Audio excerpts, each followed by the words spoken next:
How we doing, everybody? It's the Gas Holes Podcast, episode number 10. We discussed doing something for episode 10. This is our 10-week celebration, but we didn't do anything special, so sorry. It is Sunday. It should be, it is. It's Sunday, July 26th, 2020. How you doing, everybody? We got Travis. Tell him how you doing, Travis. I'm doing all right. All right.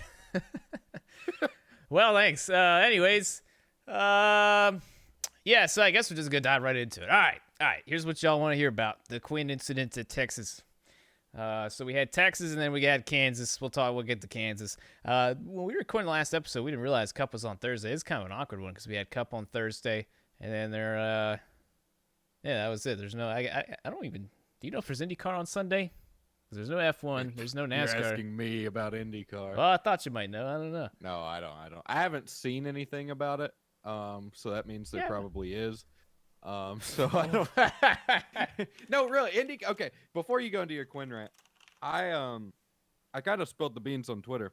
I don't hate IndyCar like everybody thinks. I actually think IndyCar is cool. I just hate IndyCar fans because they're so easy to. I don't even hate them. I love making them mad on Twitter. They're just really easy to piss off.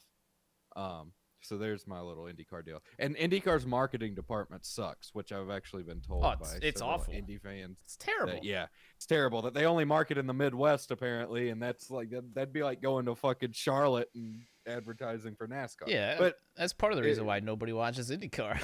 Yeah, because when the ratings thing came out, and like IndyCar was not only under Xfinity, it was under Trucks, NHRA, and something else it should not have been below.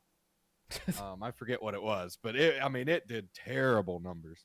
But yeah, so there's my little IndyCar comment. I don't know if they're racing tomorrow. I don't care. They're not. I just looked up the schedule. They're taking another month off break, which is really gets the fans driven to watch their series. Exactly. See, that's exactly what I mean. Like, I've always said NASCAR could use more off weeks because, like, I feel like if every week kind of takes some of the excitement out of it, but good fucking God, taking a month off at a time like they do, that's not a way to keep the kids interested. I really like IndyCar. I really do. I've watched plenty of it the last handful of years, and I personally, I find it hilarious when you roast IndyCar because IndyCar fans really do get triggered about things, and it's funny to poke at them. But yeah, all right. With that being said, I don't know.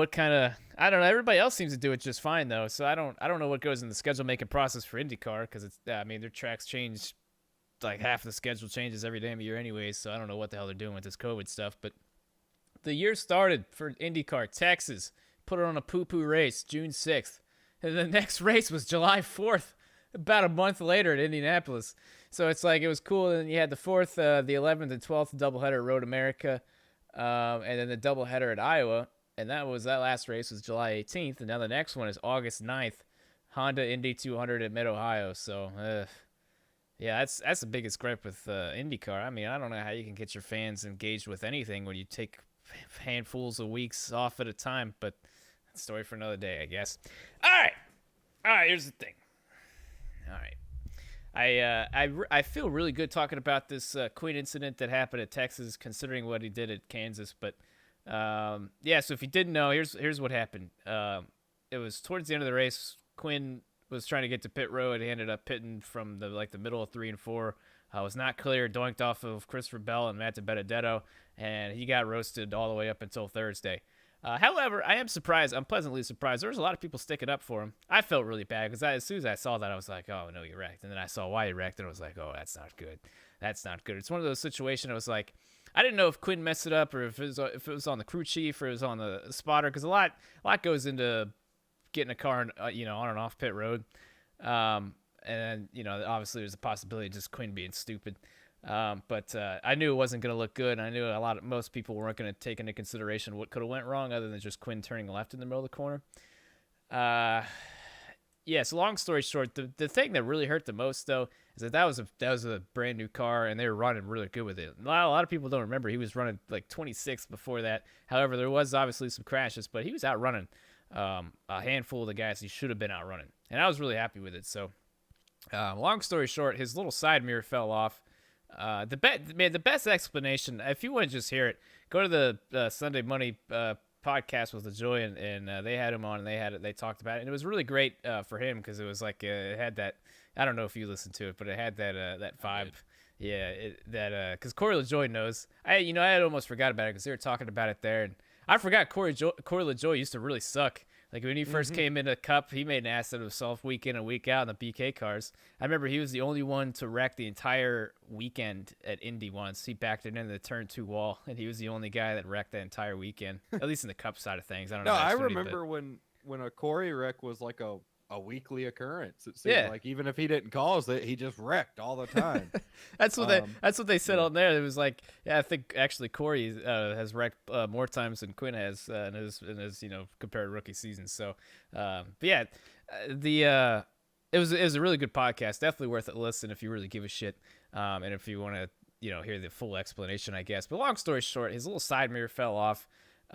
Obviously, he had his big rearview mirror, but apparently you can't see a whole lot with the giant ass spoilers. So, yeah, it was just a perfect storm, is what Quin called it. The crew chief called him into pit that lap, and then I guess they realized that they weren't going to be able to get him in with the traffic. They had space behind him, but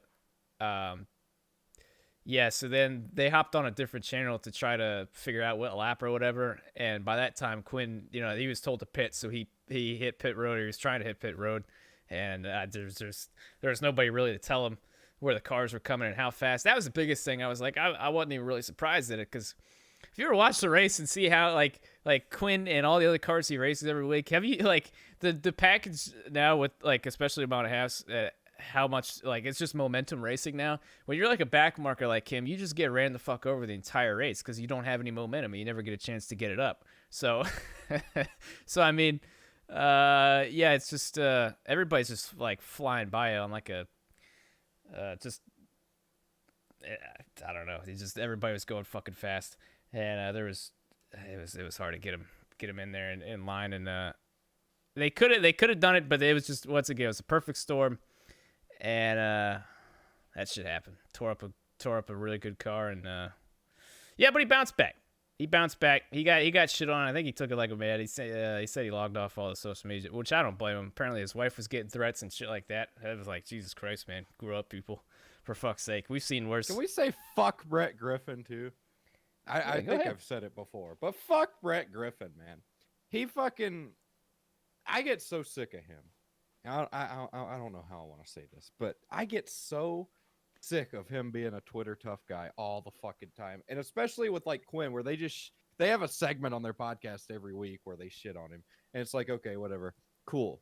But then when Quin puts out his tweet and everybody shits on him, he put up the picture or whatever of the mirror being broken and said that he was logging off.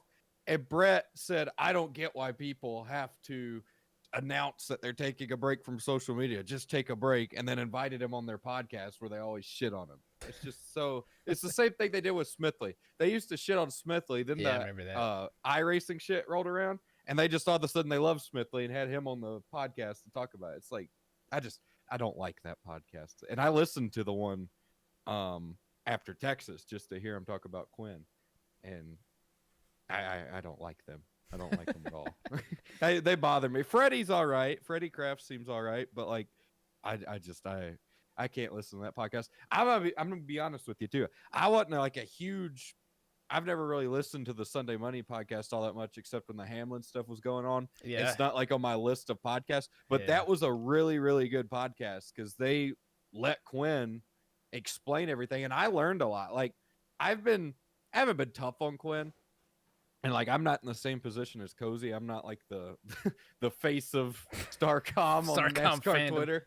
Yeah. So like if I just came out and said fuck Quin, nobody'd give a fuck. You know what I mean? But like, I legitimately thought the dude was kind of put in a shitty spot because he replaced Landon Castle, and of course everybody's going to jump on you when you do that. So I wanted to give the guy a chance. And after listening to that, I actually really, really like the dude. Like, he just seems like a solid dude. And I like his story. Like, of course, there's going to be mistakes here and there, but I feel like he gets a lot of unfair shit. But I really, really like him. Yeah, I do too. Man, did you hear that part about the Clint Boyer story? That broke my little heart. I don't know about you. Yeah. Poor guy. For those who might not have listened to it, just briefly, He it was the second. Was it the first or second Darling? It was the second one, I guess, where Chase got dumped. It was in that Chase ordeal. You can see it on the Yeah. broadcast what they were talking Yeah, about. I remember because I remember people tweeting me like, "Oh my God, Star Cop can't break or whatever, Quin can't break." I was like, Chase got dumped across the track. Y'all remember it from Darlington, and he fucking slid right back up in the racing groove as Clint Boyer was just in front of Quin, and everybody was piling in there, and Quin got in the back like it wasn't race ending for either of them, and obviously it wasn't that big of a deal for Clint because it was just right in his ass, but. Well, Yeah. that wreck ended the race because it rained into that caution, so it didn't even matter. Yeah, there you go. Anyways, I guess Quin saw him at some point outside the track, and he was walking there between. He was on the outside of Kansas. They were all walking back to whatever, and I guess Clint Boyer wanted to talk to Matt, and Quin was like, he wanted to go up there and apologize, and he did, and Clint gave him a look and fucking turned his back to him and started talking to Matt Kansas. So, yeah, man, I get it. But I mean, everybody. I mean, I guess that's kind of how it goes if you're a rookie in anything, I guess. But yeah, Quin. I mean, that's part of it, man. When you fuck, it was like Corey LaJoy explained. That's once again that was a good reason why it was a great podcast because Corey LaJoy went through the same shit, and he's doing really good for himself now, and his pace has improved a lot, and he's probably one of the more respectable back markers now.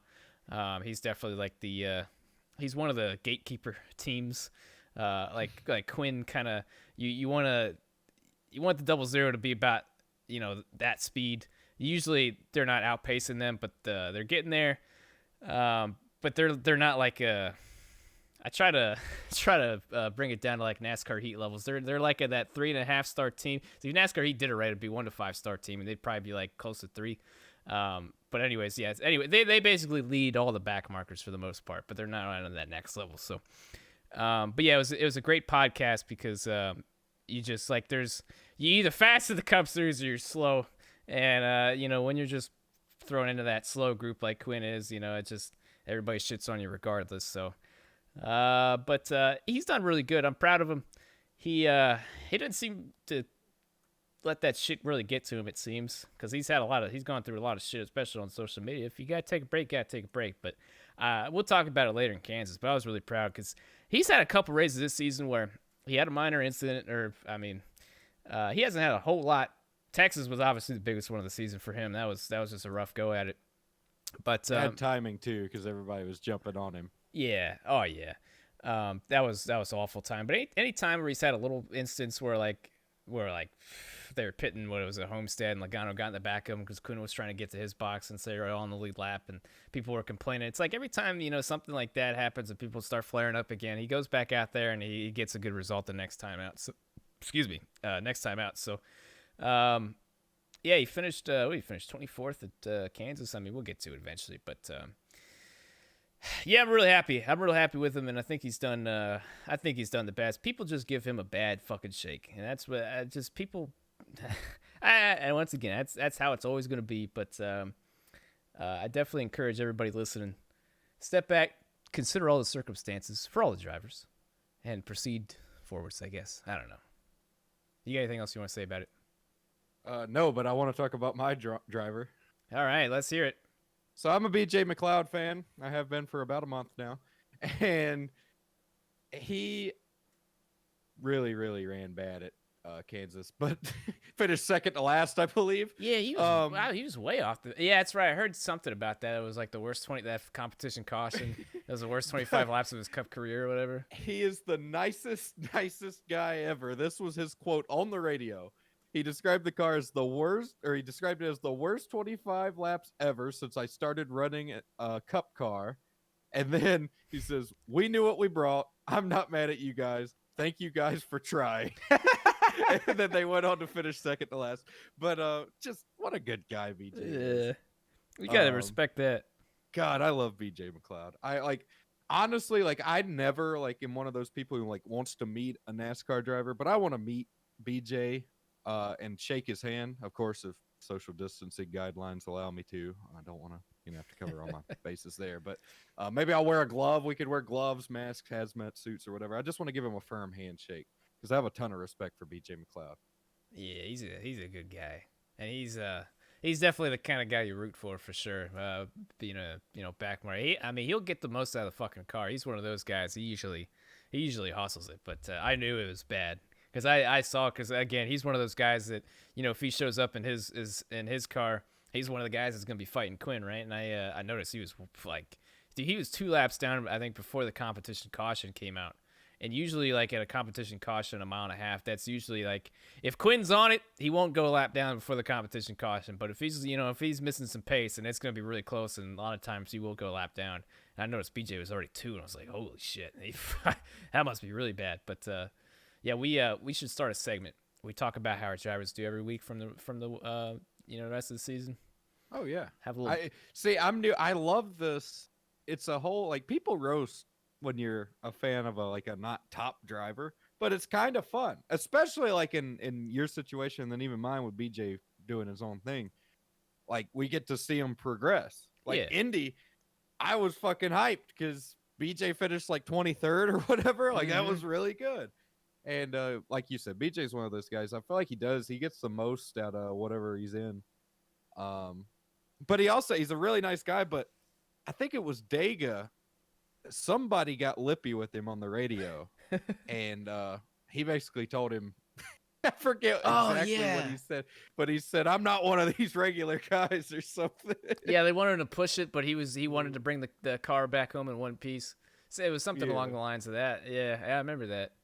I forget exactly what he said, but yeah, I don't know how I ended up a BJ McLeod fan, but yeah, I'm proud of him. It's the race within the race. All the back markers. That's a big part of why I like F1. I know it's totally fucking different, but it's like outside of the race for the lead, there's plenty of other races that go on during the race. You just got to pay the fuck attention. Some NASCAR fans just sit there and watch the lead the entire time, but you gotta pick out some of the drivers battling out, and that's the best part is getting on that NASCAR app and listening to some of the slower drivers and see kind of like what they're dealing with. Like I try to listen. I usually don't. I turn off the spotter audio for Starcom during the race because it spoils it for me because it's like 10, 15, 25 seconds ahead. So if a caution comes out, I'll hear it on the radio before I see it on the TV, and then I get upset. But I need to start listening to it all the way through and just deal with it. But yeah, anyways, that's watch the small guys. Root for the small guys, man. That's what it's all about. We couldn't do it without them. So all right, Texas. What the hell you want to talk about Texas? Really just the end. Yeah, just the end. Who gives a shit? Fucking yeah, I feel like you want to say this line on the outline, so go ahead. Well, okay, so I've been tough on Austin Dillon, but it's kind of like IndyCar. I just say it because it's fun to piss people off.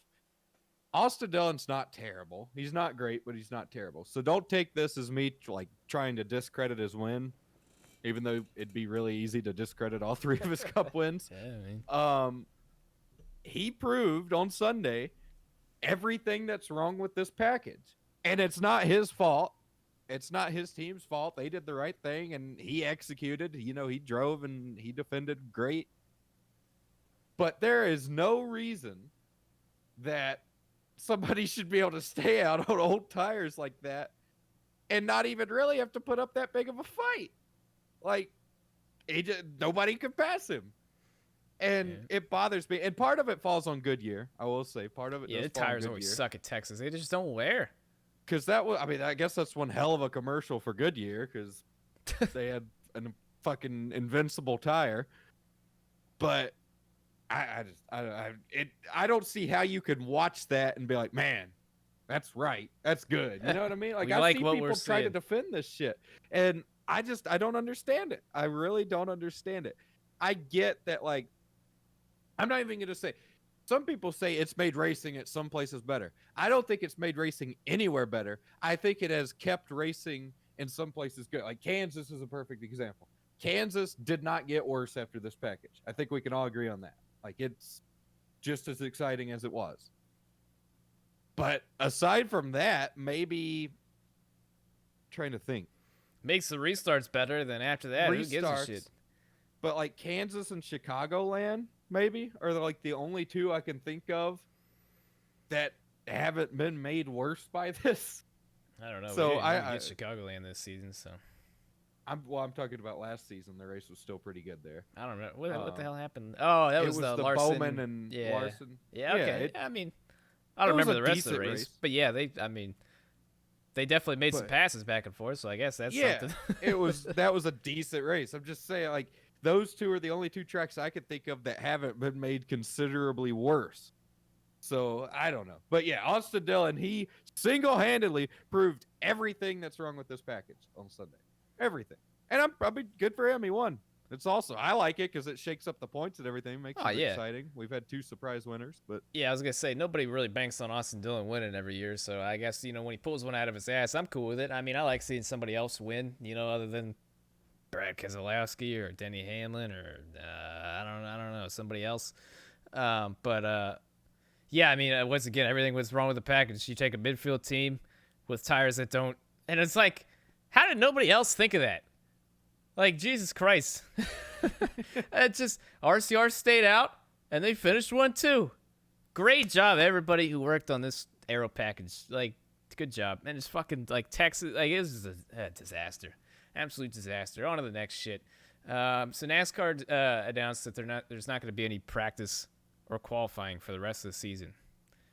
Why? I mean, I'm kind of torn on it. I kind of like it, but like when you get down to like championship time, it's going to be kind of stupid. Yeah, to not have any practice. Could you imagine just winging it in the fucking playoffs? But I guess they don't.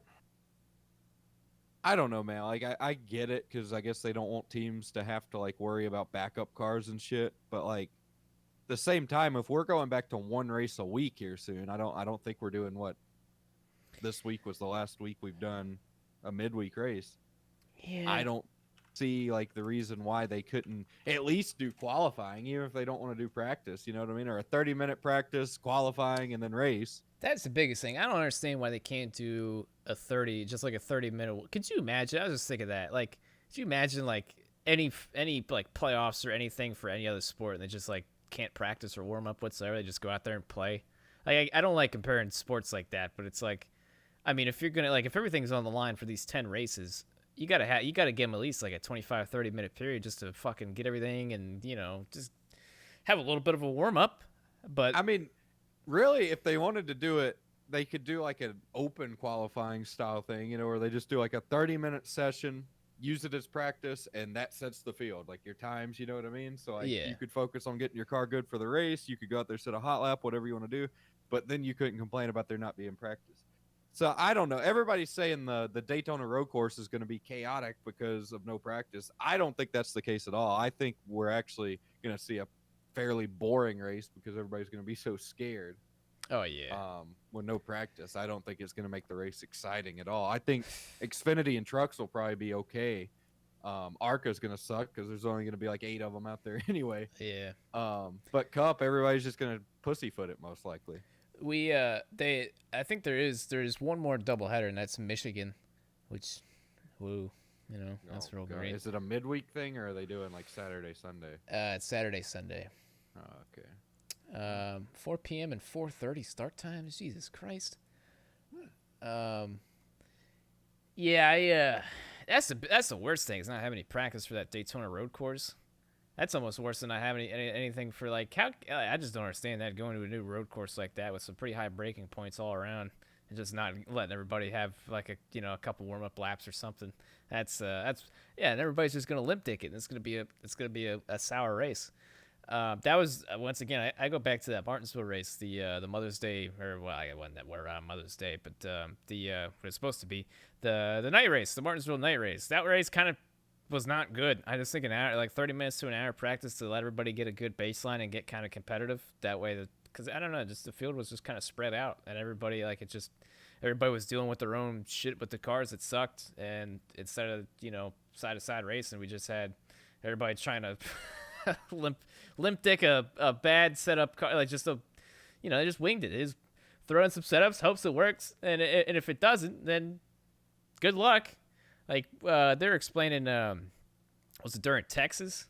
They're taking out a Packer or something in the right front of Logano's car underneath under the green conditions. Like Steve Tart was saying, like this is not something you'd see during a race, but it's like since we don't have practice or qualifying or anything, like this is the new norm. Like, and I was surprised why they did it under green too. It took like a whole lot of extra time just to make that adjustment, but I guess it was worth it because he still finished third or whatever. So, I mean, that's like, I don't know, man. Especially, I mean, it kind of hurts my heart for Startcom, especially because, like, especially the small teams, man. They don't have any notes. Obviously, nobody has any notes for the Daytona Road Course, but, jeez, man. I mean, you can only do so much winging it, and if you just miss it, man, ooh-wee. But, yeah, I don't know. I'm not going to be too hard on NASCAR because, obviously, I'm sure there's a lot that goes into scheduling, practice, and qualifying, and you know, with all the risks now with the COVID and all the factors that go into it, I'm sure that's probably the best. This is probably the best option. But then you look at other racing series, and everybody else is doing practice and qualifying and stuff. You know, albeit it's abbreviated, but they still manage to do it. So I don't know why NASCAR can't. But yeah, what the hell ever. We're gonna watch it anyways. See, yeah, I mean, I don't really care that much, but like, we're gonna care if the race sucks. We're gonna really care if the race sucks. But if it doesn't, then that's good. I feel like they should have waited at least like until the chase started because, I mean, we all know at this point it's all just like being extra careful so they don't find themselves in a big shitstorm in the media. So like, why not wait and see if like another sport fucks it up really bad and then jump on it, do everything like normal? You know what I mean? Like all the sports are coming back. What if like every fucking baseball player gets it and there's like a fucking baseball apocalypse and everybody's fucking getting sick in baseball? Then fucking NASCAR can come in, yeah, we're doing practice. We can't possibly fuck it up as bad as them. You know what I mean? Like that's what I would have done. I would have waited, let the other sports take some heat off me, which NASCAR's done enough this year. Like CNN's not going to come after them. I promise you that. Other sports are coming back now, so nobody's going to give a fuck about NASCAR anymore anyway. So I don't see why they're being so careful. I really don't. Yeah, well, like I said, I don't know what goes into it. I'm sure it's, fuck it, I don't know, man. I mean, shit, football's coming back here soon, so it's not like anything's gonna matter. You know what I mean? Like, yeah, I ready to watch Washington football team? By the way. Oh man, I'm really excited for that. That's so weird, man.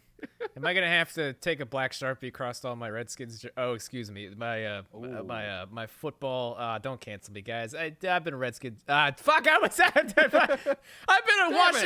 been a Washington football fan my entire life. How you?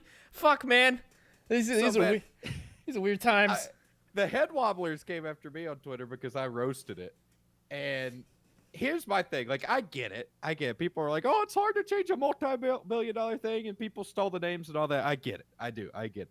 But it's like, okay, one, you'd have to be out of your fucking mind to not know this day was coming eventually. You know what I mean? Like, yeah. You knew it was coming eventually, didn't you? Dude. Maybe not this year. Yeah, I mean. I'm not even a football fan, really, and I've heard about this shit for like 12 years.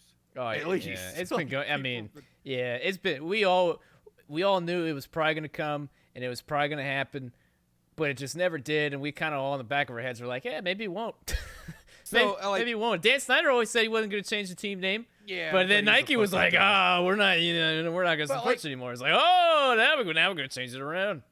Yeah, I mean, money always talks, but I'm surprised Nike took such a stance considering their dark secrets of child labor and all that. But the thing that I don't understand, it's like, one, how the fuck did you not have a plan in place already? And two, if you fucked it so bad that you didn't have a plan in place, it wasn't going to kill anybody to go the rest of the season or the rest of the year like this. You know what I mean? Like, yeah, I mean, just announce like, hey, we're going to change. Everybody quit giving a shit and then change it next year when you can finally buy your name back or whatever the fuck they're going to do. I don't understand it, man. What are people going to do? Not go to the games? Nobody goes anyways? Like, so I get the thing. Like, look, like I always hate being one of these people like, oh, I have Native American in me. But like, when I was about 16, like I started like actually doing research and like my family and where I came from and stuff. And I went to a high school and the mascot, we were the Indians. And it didn't bother me. Now there's like a whole petition. Some crazy hippie chick is trying to get it changed. But there were like certain things that I saw and I was like, okay, that we could probably do without it. But like, I never said anything. I didn't give that much of a shit because I knew it was just, we were a school of ignorant hillbillies. Like nobody meant any harm. But like, yeah, you'd have white kids dressing up like fucking Native Americans and running around and doing shit. It's like, okay, that's a little much. But like, there was never like an instance of natives being upset about it. And I feel like that's a similar thing that we're seeing with the Washington thing. I feel like there's more crazy hippie people being upset about it than there are natives. Like, you know what I mean? Like, it's not, I don't think it was like, I don't know. Somebody will probably educate me in the comments, but I don't think it was as big of a deal as crazy white people on Twitter made it out to be. You know what I mean? I've been a fan my whole life. There's always been talks about it, but it's like, is it really gonna make the world any better? Is it really gonna make people just feel so much better? Like, I don't think it's really that big of a deal. But then again, what the fuck do I know? It doesn't. If it offends people and if it bothers people, then sure, get the fuck out of there. But is it that big of a deal? It's just a name. I all just the shit going on in the world right now. We're really gonna get upset at that. But that's the thing. I guess that's why they didn't have a contingency plan, is because Dan Snyder wasn't gonna fucking do it until everybody started pulling out. Wasn't gonna. He's in hot water now, though. Oh, yeah, yeah. The Redskins subreddit was pretty happy, man, because it was looking there. I don't know what it's looking like now, but it was looking like he was gonna be having to sell a team or something like that. So, anybody who wants to buy the Washington football team, please do it. Get it the fuck away from Dan Snyder, that stupid bastard. My thing though, it's like, just like you said, it's not gonna fix the world. There are a lot of issues out here in the world. A lot of issues with Native Americans. Native Americans have been walked over for years, and I'm a big supporter of the native people. I'm fine with like getting rid of, especially like all the Columbus shit. I am for that. But as far as renaming a football team, man, I feel like this stuff, it almost like, sometimes I feel like it's almost like what people who aren't like, what I'm trying to think how I need to say this, how racist people, it almost seems like what racist people would want, because people get so caught up in shit that's really not going to change the world. You know what I mean? Mm-hmm. Like, there are people that are passionately fighting for a football team to change their name, and they're completely ignoring real problems. So I don't know.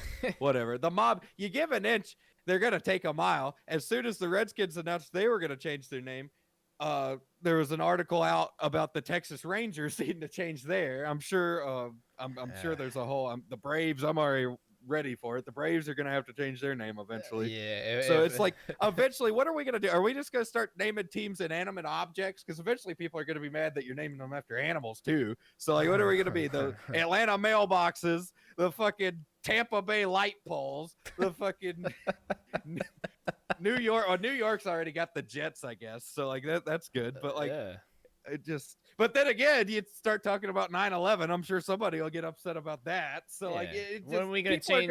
Something. When are we going to change the New York? When are we going to change the New York Giants? That's very offensive. To those giant people. Yeah. Then you get in racing. We can't call them midgets anymore. They're going to have to be little race cars. Little race cars. We're going to have to. So it's like, eventually, like, where do we stop, man? Like, where do we stop?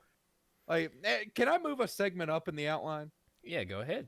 What? I want to start a segment specifically about NASCAR Twitter, but it could be all of Twitter. What stupid thing is Twitter mad about now? I mean, my God, people, the NASCAR Twitter has been terrible lately. Like, I'm gonna be honest with you guys. I've thought about this for a while, but like, I want to get my like shit together in life, make some money. And then I'm going out in the woods, and I'm going to live in a little cabin, and I'm not going to have internet access. It's going to be me, my animals, and we're going to be back up in the hills doing our thing. And it's going to be great. And NASCAR Twitter is making me want to do it like more and more. I have a big-ass tent, NASCAR Twitter. Sometimes I get on Twitter, and I'm just like, fuck it. I'm throwing the tent in the back of the truck, and I'm going to live off the land. I can't take this shit anymore. Yesterday, by the time you're listening to this, it was Friday. They were mad over toy fucking cars. Did you see this shit? Nope. I don't do the Twitter enough. I really don't. I log on to see who's interacted with me. If anything's funny, I'll retweet it, or I'll reply to him and check my DMs, and then I'm out. Dude, it's bad. So, Joseph Lombard, he made a video like real NASCAR fans do this. He was taking a bunch of toy cars off a thing. Whoop-de-fucking-do. I've never understood the. We gotta start a leaderboard for pissing people off or getting people. Lombard's good at it. Lombard's gonna be top fiver for sure. Lombard's pretty good at it, and he doesn't mean to do it when he does it. So like, it's not like Davin, for example. Davin does it just to do it. Davin does it for the clicks. Like everybody know, well, not everybody, because people still get mad, but most smart people know that Davin doesn't even mean half the shit he says. But like Lombard, fucking, he comes in, it just. He's like the Noah Gragson of NASCAR Twitter. People just get mad at him for existing half the time. But anyway, he bought a bunch of toy cars, whatever, and people flip shit on him, saying he was robbing kids of their childhood and stuff. And the fuck? I mean, people were like, "This is why I can't ever find cars." So then Lombard, where he went wrong, I'd have doubled down and be like, "Fuck it, if there were more cars there, I'd have bought them too." He fucking put out an apology clarifying that he only buys cars he doesn't have, and then people were still coming at him, telling him he was privileged and it was great that he was able to afford it. And Slap had the best reply because somebody said something along those lines. Slap replied, and he said, "Bro, it's like," I forget how much, but he said, "Bro, it's like $20 or something." It was great because some guy made a big deal out of it. And today I get on Twitter and people are mad, just speculating that a driver would vote for Donald Trump. And then I looked through one of these profiles. Somebody said it was not a parody. It was not a parody because they doubled down on it later.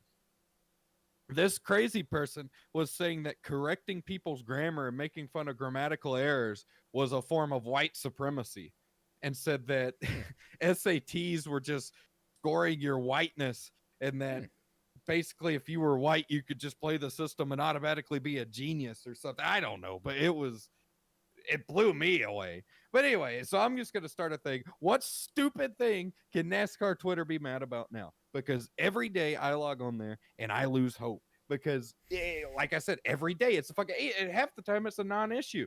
Like there was one day last week where something happened in the F1 world and people didn't even know what happened, and they were still tweeting about it. They were like, "What happened?" And then when they thought they knew what happened, they started tweeting about that. Then they found out it wasn't anything to do with NASCAR, so they moved on to the next thing. It chaps my ass. My ass is really chapped, man. Twitter is getting to the point. Like I've been really, really close to just pulling a Quin, just locking out and getting away. It's not fucking worth it. It's so really not fucking bad, man. Like it is. It's getting worse. It is getting really, really worse. Yeah, it's just, man, it's just one of those things, man. People love the drama, so they gotta get in there and they gotta start it, and who said this, who said that, man, and all that negativity really starts building up, man. Just drives people fucking crazy. Everybody's already crazy anyways because the world's fucking on fire. You got a fucking virus going on. Nobody fucking knows anything about it apparently, and just that fucking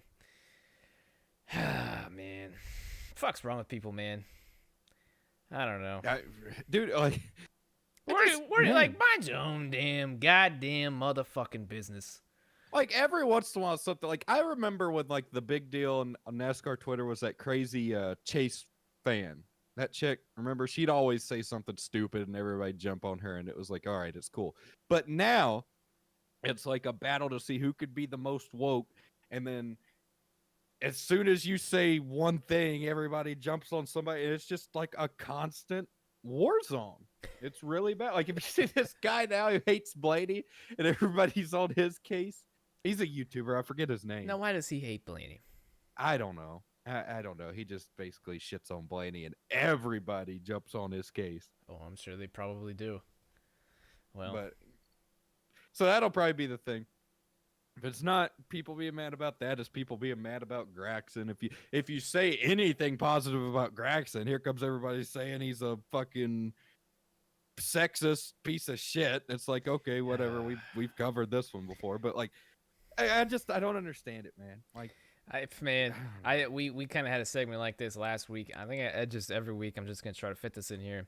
If you're doing the whole social media thing, especially if you're in the whole community, whatever, that's great. But Jesus Christ, mind your own motherfucking damn business, and always like, man, if you're about to tweet something, look at it and like, and just ask yourself, man, does the universe need this? Especially if it's negative. If it's anything like, does anybody need any more of that negativity today? Does anybody need it? Fucking no. No, they don't. So just delete it and go do something fucking productive. Jesus Christ. If somebody, if you disagree with somebody that you see somebody has an opinion on, do you think you're going to change it? No. You're not going to change it. You're just going to make an ass of yourself and people are going to pile in and just fucking make it even worse. It's always how it goes. So mind your own fucking business.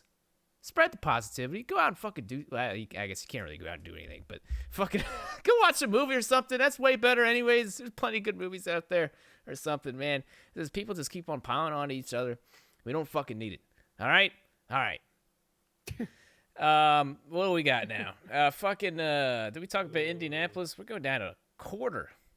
25% capacity for the Indy 500. That's gonna be fun. Still a shitload of people, though. It's still gonna be a shitload of people, but for the Indy 500, Speaking of Twitter, can you imagine how this one's gonna go? Because there's already people that are gonna be mad about it, even if it goes well. Oh yeah. Like this will probably be the nail in the final coffin for spectator sports for 2020. I don't think anything is really gonna get past this one. It's probably nah, I don't think so. Unless stuff is scheduled right afterwards. Then probably, but I think this is going to be the nail in the final coffin for spectator I don't, sports. because I think money's starting to talk again, man. People are realizing how much money they can make, and they're realizing that shit's not really getting as bad as they say. Like, Bristol was supposed to be dust by now. The way Twitter, me and Kellen, the guy who climbed the fence, we both remember we were responsible for destroying Tennessee. Oh Tennessee's not even supposed to. The lives you two killed that night, unprecedented. Yeah, I'm surprised I'm surprised Georgia's still here for that matter. But so I mean, I think it'll go two ways. Two of us. It'll either kill it or it'll just open everything up. Like it'll be probably one or the other. I don't know. I didn't mean to cut you off. I feel bad about it. No, it's fine. No, it's fine. I didn't really have anything productive to say, but really, man, Tennessee is still there, and everybody was jumping on everybody's ass about that. Texas is still kicking, not very strong, I don't think. Between COVID and a hurricane, they're not doing too hot right now. Oh no, they got a hurricane. Yeah, it made landfall today. You didn't hear? No, sorry. It's Category 1. I don't think I haven't seen any reports of anything being too bad. I think they were just worried about a little bit of flooding and stuff. But yeah. Everybody flip shit. You know what we didn't talk about? What did we talk about? Speaking of Twitter, Mike Ruch. Yeah, what happened? He got a fine, right? Is that what happened? They fined him 10,000 big ones, is what they did. Oh man, well he's loaded, right? So that's nothing. Well, yeah. But so this article came out after he got fined. Apparently, there were some like disabled police officers, or some police officer had gotten shot or something at Texas. They were a guest of the Ruchs because, they were in the back of the blue car, or whatever, and somehow, some way, they got snuck into the track, tried to take a picture with the truck.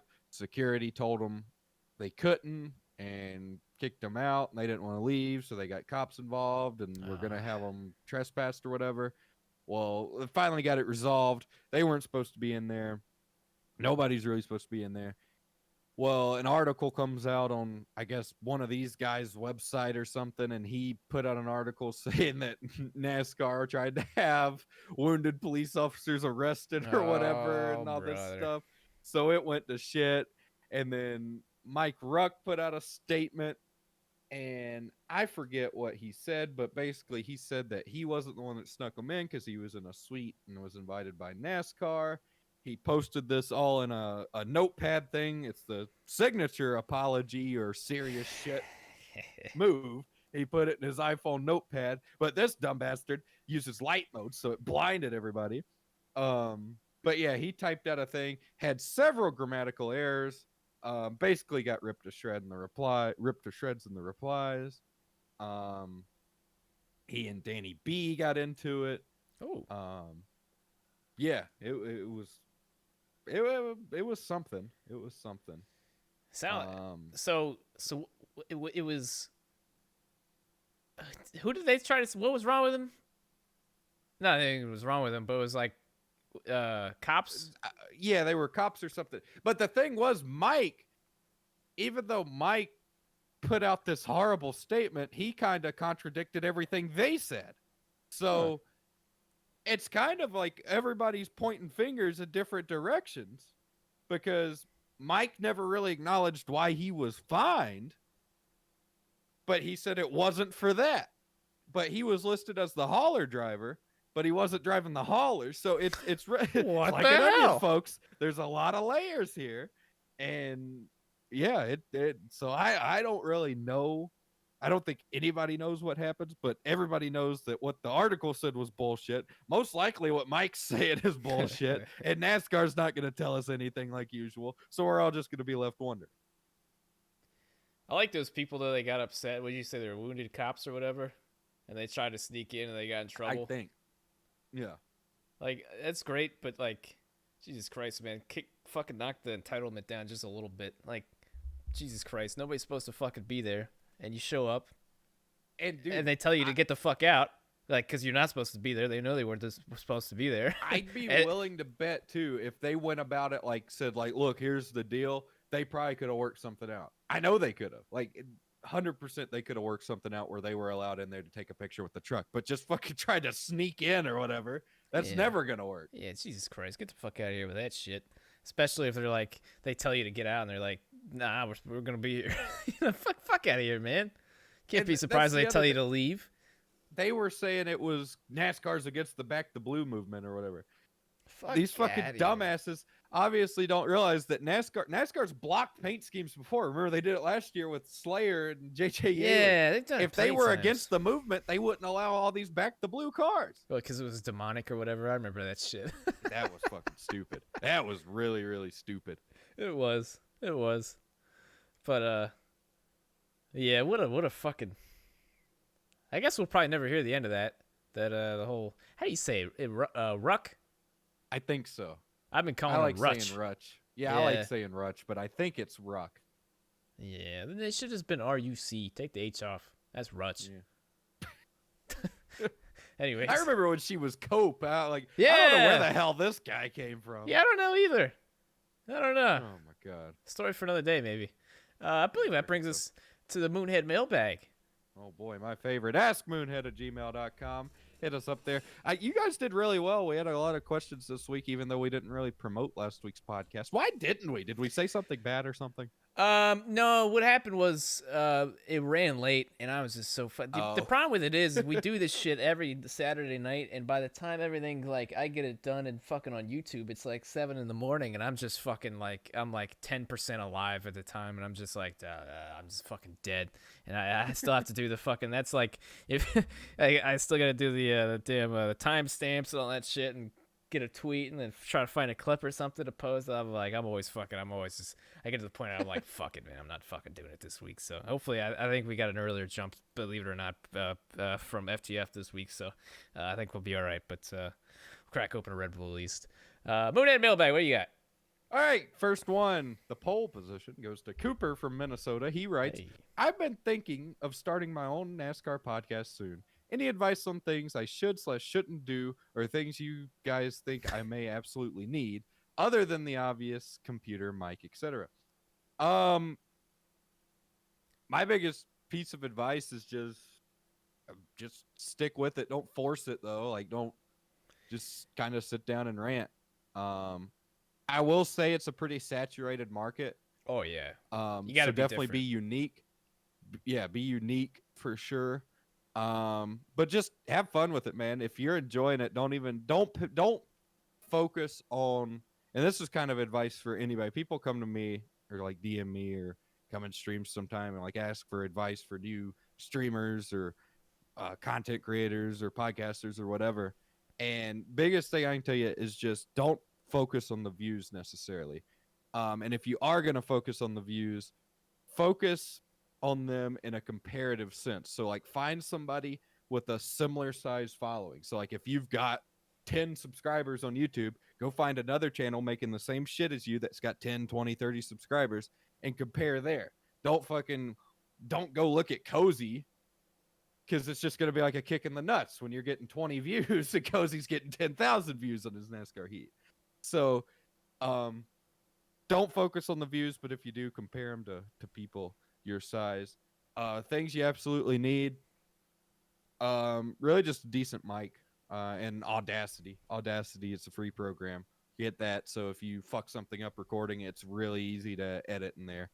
But yeah, that's really all I can think of. Do you have anything to add? Not really. More or less, just be unique. The thing with it is, everybody and their mother has a podcast, and that's one of the reasons why it took so long for us to do it. Because I mean, you fooled around with it a lot of times, but specifically me, everybody and their mother's got a podcast. What the fuck do I got to offer? But I've enjoyed getting into it because it just gives me a platform to rant about shit, and it kind of picks up the loose ends because people ask me questions all the time. In my live streams and stuff like that, and those are 2.5 hour Q&As anyways, but all the leftovers, we can sort them out on the podcast. But most important thing is that, once again, there's so many podcasts out there. If you try it, if it's just not working out for you, it's no big sweat. But if you really love to do it, fucking do it. Have fun with it, do it. But if it's just not working out, you're not having fun with it, and you're not getting what you want out of it, then don't do it. You know what I mean? Not everybody has to do a podcast. I hope you have fun with it, and I hope it really goes well for you. But just know what you're getting into. Know it's gonna be. It's. I mean, even for us, man. I mean, it was easy. It was a lot easier for us because we already got platforms kind of established. So it's like you put stuff out there, people will fucking interact with it. But starting from scratch, man, I guess it's gonna be tough. So just know what you're getting into. Don't get discouraged. And if you're not feeling it, you're not feeling it. There's no pressure. So. Yeah, man, I've had more podcast failures than I've got fucking fingers. So, oh man, no, not quite that. I was gonna say, have you lost some fingers there or what? Yeah, like man, this time last year I had a podcast and it did all right for the following size I had. But it's hard to stay motivated, man. So just like I said, if you're not, like Cozy said, really, if you're not feeling it, it's probably not for you at that time. But I guess it was just the right time for us lately because Cozy's shit's blown the fuck up. My shit's doing all right. And we're a good duo. So yeah, moving on. MMCS, I think that's M&M Cup Series, writes, how do you feel about esports drivers thinking they are on the same level as cup drivers? And if you had to move the championship race to a different track, what would you pick? Not including Miami, Phoenix, or Atlanta. I'm going to answer the second one first. I can't think of a specific track. Like, obviously, I'd love a short track, but that's not realistic to hold, like, the big event I think they want the championship race to be. So they'd probably want to do it on a 1.5 miles or somewhere in, like, a big market. I guess first one that came to mind was Vegas, even though the race would probably not be that great. I feel like that'd be a cool place to have the championship Vegas deal. puts on a banger every once in a while. Honestly, Nashville Super Speedway doesn't hold that many people, I don't think. So I would say there. That sounds great for an NASCAR race then. Well, yeah, but the championship race, you know what I mean? Like Homestead typically did all right. So I don't know. It'd need to be somewhere near a big city. I don't know. What do you think? Do you have an idea? Fucking no. No, I really don't. Okay. And then the esports drivers think they're on the same level of cup drivers. That's just fucking stupid.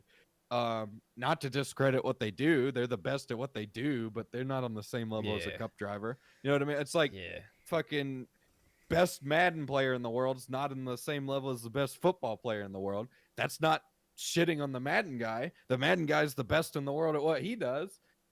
The football player's the best in the world at what they do. They're not in the same category. Yeah, the thing with it though is, like, as for like Madden, obviously that would never translate to real life, unless you're a big burly bastard that really plays, That's true. But like racing, I mean, 9 chances out of 10, probably you're not gonna pick a lot of people out of iRacing and put them in a real car and then be good, myself included. Fucking no. But like I'd personally, at least for motorsports, because I know F1's really big into esports now, as well as obviously iRacing and I don't know if NASCAR really counts. That doesn't really do anything for anybody, but iRacing and like the F1 stuff, it'd be really cool to see like an established program that kind of you take a lot of these professional sim racers and kind of gives them a shot just to see what they do in real stuff. That'd be a good bridge. They've done it before. Yeah, well, yeah, obviously they've done it before, but there's not and like nobody did worth a damn. Yeah, I guess that's probably why we don't have an established thing at this point. So, but remember they put that one dude from the Peak thing in K&N or whatever. They did that Peak competition. Yeah, I remember the Peak stuff. Yeah, I remember that. They put the guy in K&N. I think he did all right, but here's the thing, man. Anytime you hear of somebody, William Byron's a good example. William Byron's where he's at because his dad had a shitload of money, and granted, he's a decent driver. But a lot of these people you see, whether it's Josh Berry, Ty Majeski, a lot of these guys, they were already running late models and shit when they got on iRacing. Byron's the exception. He was iRacing before he was real world racing, but still, he was fucking iRacing. His dad was rich, put him in the best of everything, and now he's in the Cup Series. Must be nice. Ty Majeski's the same way. He has the highest I rating on iRacing, which is he's kind of proved what's wrong with the I rating system because he never races anything besides late models and stuff. But still, all these guys, they were established short track racers before they really got their big break or whatever. And Majeski really hasn't got a huge break, but you know what I mean. He's racing trucks now or whatever. So no, I don't think being a good iRacer, like it could teach you little things like from a mindset perspective. Yes, it could totally teach you how to be patient and give you a good feel for consistent. Everything. Yeah, give you a good feel. Just racecraft consistency, in a whole. really. Yeah, but as far as you can't just change all these fucking settings in a real car like you can with these wheels, and you can't sit certain ways, and you're actually you can't fucking race in your underwear. You're virtually in a car from going to in a real fucking stock car where everything's on the line, your life included. So it's like, fucking hell no. I mean, I 100% believe that you could absolutely find some people on these different services and put them out there. And I'm sure every once in a while you could probably get one that was like, if you give them, that's the thing though. It's like, you got to get acclimated. It's like sponsors and the money you need is not going to sit there and wait around for you to get acclimated to everything. So, yeah, I mean, if you're, I guess the best option now is to, dip your toe in some like light model stuff if you can, and then do the iRacing stuff on the, on the side. But, yeah, you can get noticed on iRacing for sure, but like I said, nobody, like the big thing that Junior raced against Josh Berry and then decided to put him in a late model. Junior raced against Josh Berry, got to know him, found out he fucking raced late models. It was like, oh, he's pretty good. I'll put him in a car. You know what I mean? So it's like, iRacing's responsible for that, but it wasn't like Josh Berry had never even looked at a race car before and was running on iRacing and fucking beat Junior, and Junior's like, oh my God, you're my guy. Like, that's just not how it works. Yeah. All right, moving on. Hunter Devine writes, if Starcom decides to give Quin Houff, I can't remember his name. Houff? Quin Houff. Yeah. Quin Houff the boot at the end of the season. Which current Xfinity or Truck Series driver would you like to see replace him in the 00? And then he sent a follow-up email. FYI, I'm not an advocate for the removal of Quin. I could just see it being a possibility due to Starcom being an up-and-coming team with limited financial resources. I don't think it'll happen. Quin's bringing money. They're not going to give him the boot. He has not destroyed near enough stuff to justify getting the boot. There have been people wreck far more shit for teams with a lot less money and keep their rides. But if he had to get the boot, I don't know, man. Landon's, I guess, technically an Xfinity driver. Bring him back. Give Jeffrey Earnhardt a shot. I don't know. You know what I mean? Like, that's the thing with the ride, though. It's like you're not going to find you're not going to put any top prospects into that car. Yeah. So it's like you just got to find like Quin. He was the guy for the car. You know what I mean? Like he doesn't have a whole lot of experience, but he's like smaller guy, not a lot of guys. That's why they brought him in there, right? To build around a guy, who's really early in his career. So I don't know. You'd have to find probably some young dude, obviously with a little bit of experience, knows what the hell they're doing. Which there's like 80 names between Xfinity and trucks. So I mean, I don't have a specific one, but I feel bad of not really answering the question. I don't know. It's such a It's a hard one to do. It's not a weird question, but it's like a question I've never really thought about, because when you think of wanting somebody in a ride, you typically think of, okay, top Xfinity driver and the best open ride in the Cup Series. You don't think about, all right, who's the best mid-pack Xfinity racer that could be in there getting that car a decent finish. You know what I mean? So I don't know, unless they brought Landon back or gave Jeffrey or one of the, like I said, one of those guys that have kind of been around the scene of mid-pack cars. Yeah. Moving on. Vince Lewis writes, "Hey Travis and Cozy, I'm a big fan of your channels and of course this dope podcast. Cool. With fans going to the tracks and racing electronics not being present to rent scanners, it's made me consider buying my own for the races. I'll be attending the rest of the season and to Oh, wait. Do you like Huh. I'm confused if he's like works for a team or if he's just meaning he'll go to every race with fans. But either way, I'll be attending the rest of the season, and to eliminate compounding rental costs, Travis talked in the last podcast about having a scanner at the All-Star race. What scanner do y'all recommend to someone looking to get one, or have/recommend to someone looking to get one? This is a good Cozy question, because the reason I've been using Cozy's is because I usually rent a FanVision or whatever they're called. Yeah, I've never rented any of that shit. I just like the biggest, if you're gonna go to a NASCAR race, especially if you plan on going to a handful of more than just one, absolutely pick up your own shit. You could probably buy a scanner, just a scanner and some headphones on eBay. Usually they sell them together. I think I have just like a scanner, and I have a couple of headsets. I think my grandma got it for me for Christmas one year. I've had that shit for a long time now. I don't know what year that was, but I think I got mine for Christmas. So I don't know. Ask somebody for a Christmas present. But yeah, absolutely. If you're gonna go to a race, at least you got to have headphones and a scanner. That way, it kind of covers your ears, gives you a little ear protection. That way, you can understand what the hell's going on if you're gonna listen to either team or whatever. And that just saves the fucking race day hassle of going in there, standing in line, renting your shit, and then having to give it back at the end after the damn race when all you want to do is just go the fuck home. So, absolutely, buy your own shit. Yeah, I would agree. Like I'll probably invest in a scanner. The NASCAR app works pretty well at the track if you have some good headphones. You can keep your phone charged. I started renting the FanVisions because they're not that much more expensive, and you get access to a lot of real time stuff. And when there's a lot of fans at the track, even with Sprint gone, the service is not always great. But for the two races I've been to this year, having limited capacity, cell service hasn't really been that big of a problem. So yeah, if you don't want all the shit that you can find on a FanVision, definitely just buy a scanner. I don't know of a name of one.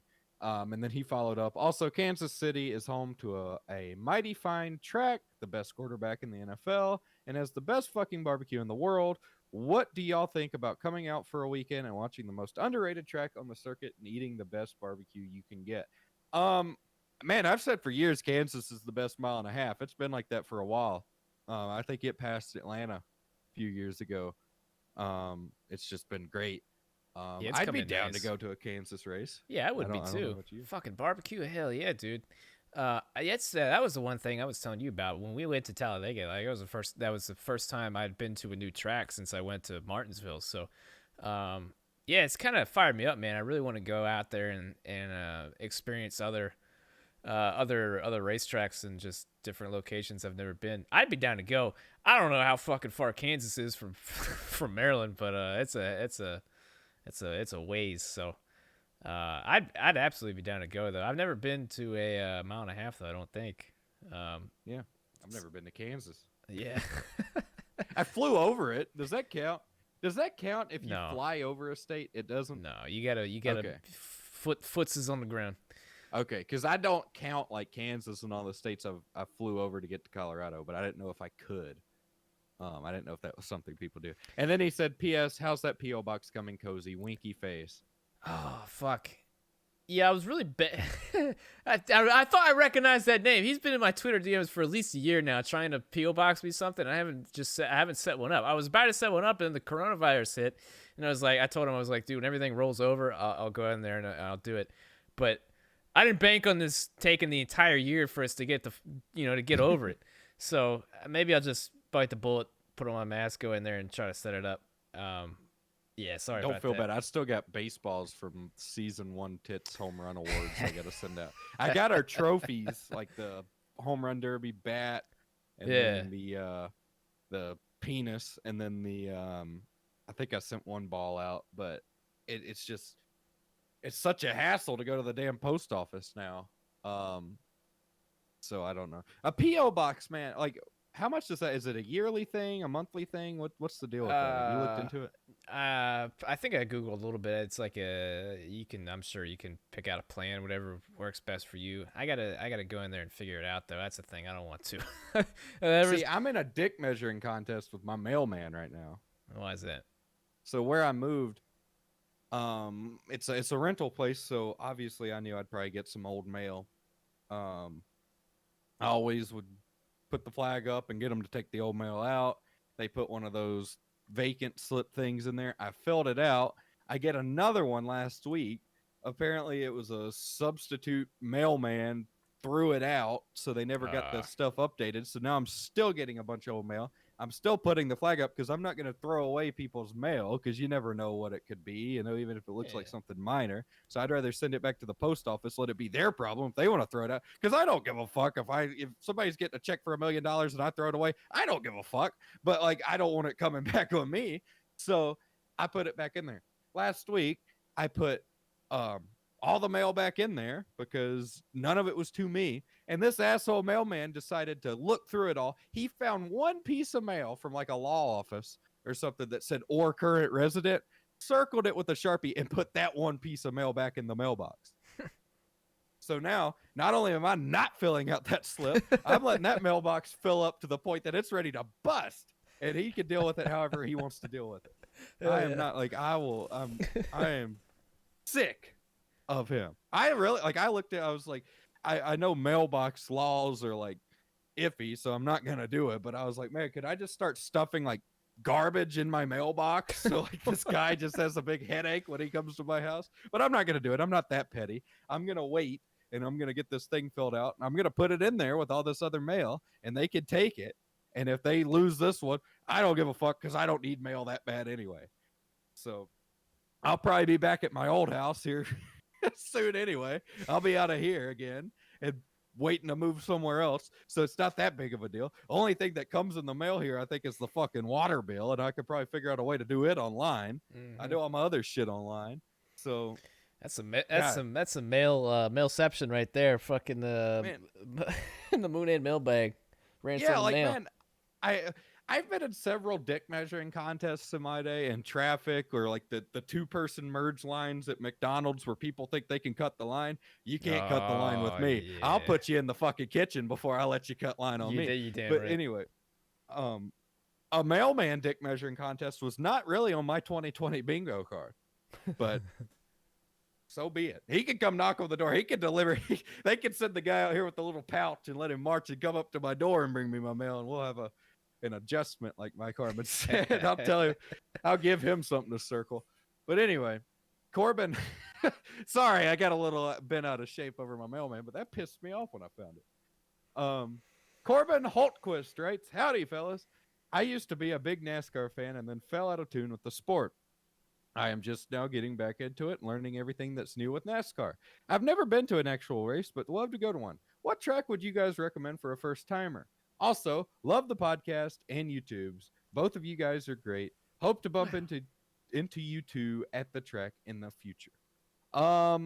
Martinsville for me. I'd say first timer, go to Martinsville. Yeah, it always depends on where you live. Definitely look around, man, especially if you got any like local tracks, pavement or dirt or whatever. Definitely hit those up, man. Get a good feel for it. Support your local tracks. But, for the big circuits, if you got any tracks close to you, those are probably the easiest. But if you could just go to any track anywhere, your best experiences you're going to have are at short tracks, whether it's Martinsville, Bristol. Richmond's kind of iffy, but it puts on a good show every once in a while. Yeah, it's definitely gonna be short tracks for me because you can just see everything. The atmosphere is great, especially if it's like a night race event, and yeah, it's just usually the best racing you'll probably see. So short tracks always win, man. All right. Da, da, da, da. MMCS also had another question. Hi, I love the podcast. Keep up the great work. Last week, y'all talked about F1 announcers. In NASCAR history, who do you feel is the best announcer and worst? In my opinion, best is Alan Bestwick. Worst is Truck Series announcer, who always sounds like he had constipation problems. I agree, Bestwick. It's probably a toss-up between Bestwick or Mike Joy. Those two, I feel like they have some really great calls. Really, Mike Joy, if you think about like iconic racing calls, Mike Joy is probably the guy. Worst, see, the easy one to say would be Marty Reed, but I'm going to say something that's going to piss a lot of people off.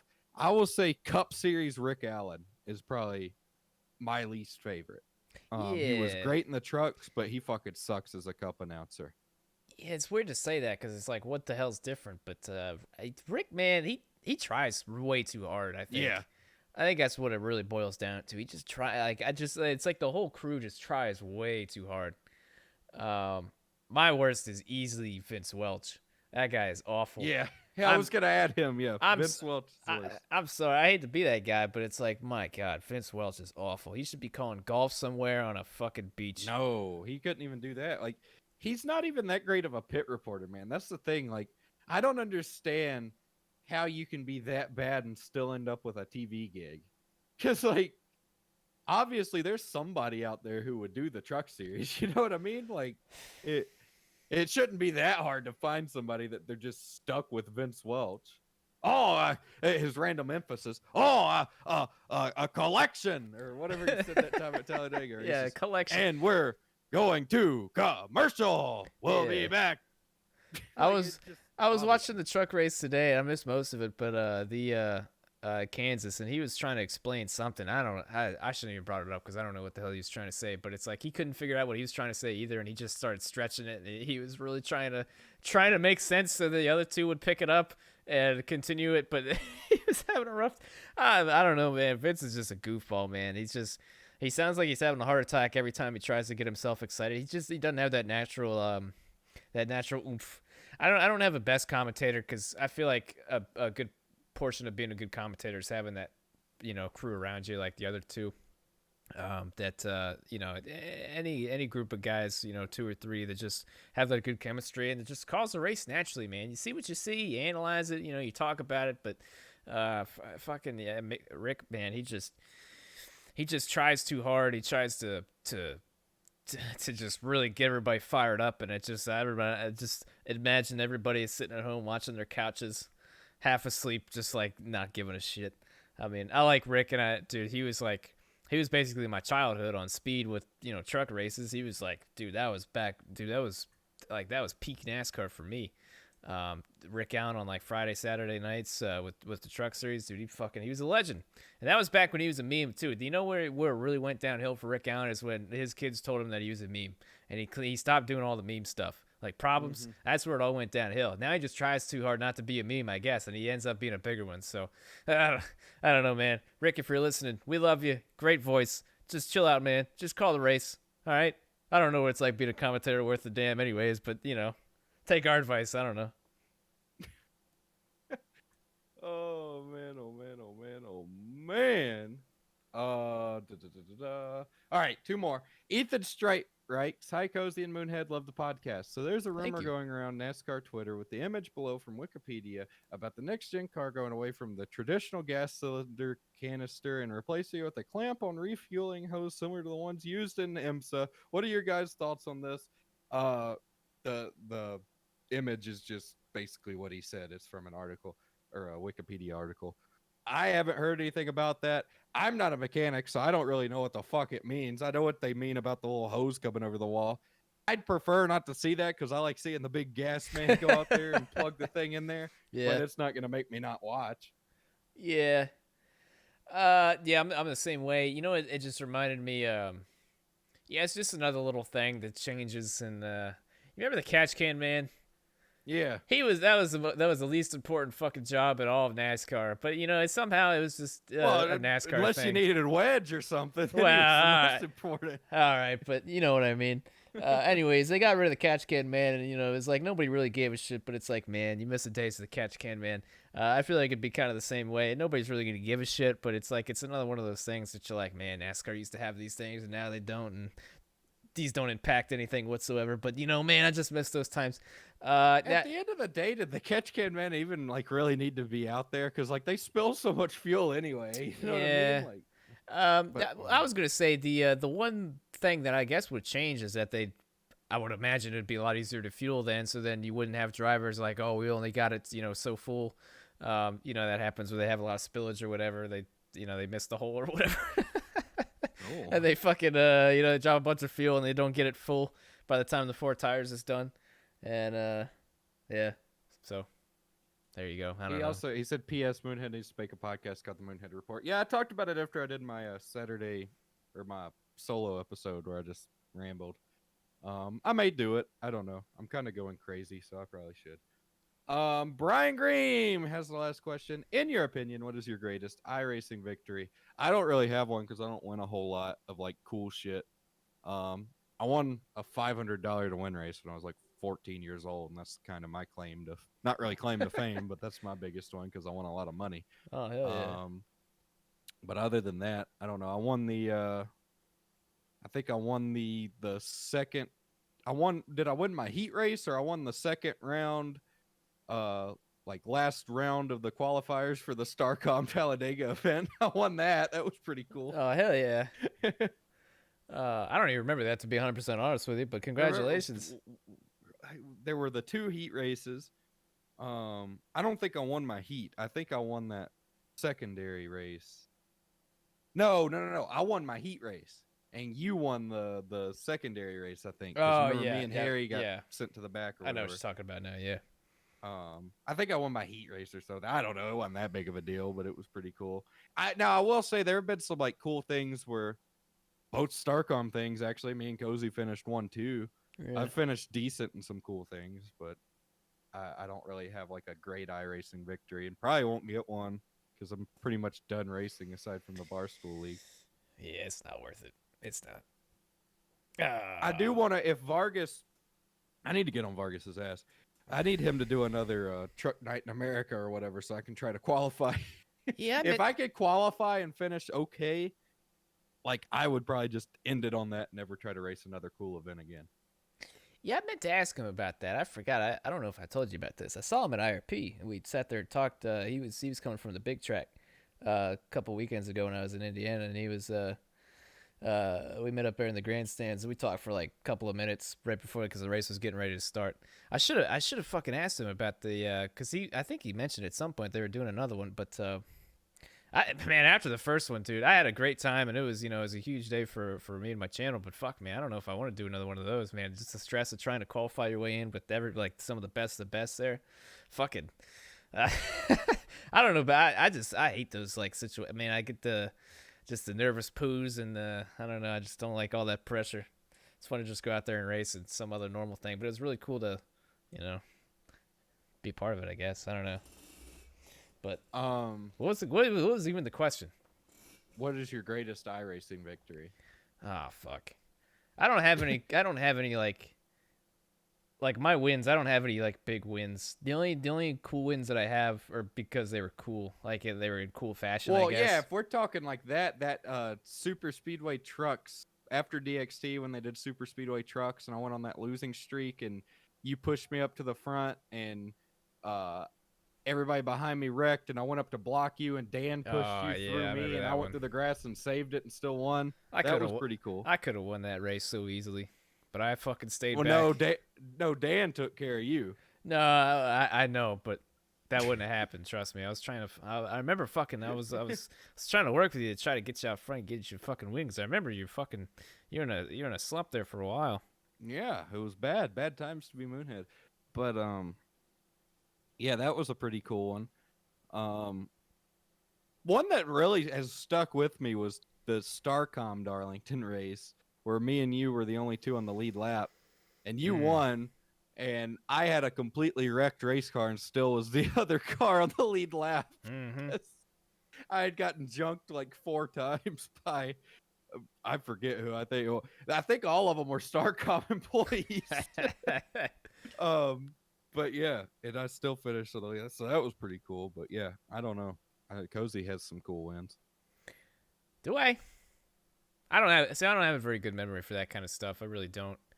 I'm saying cool wins as far as like doing cool shit where like you got lucky or something, like not getting lucky, but you know what I mean? Like you did a cool move to get it.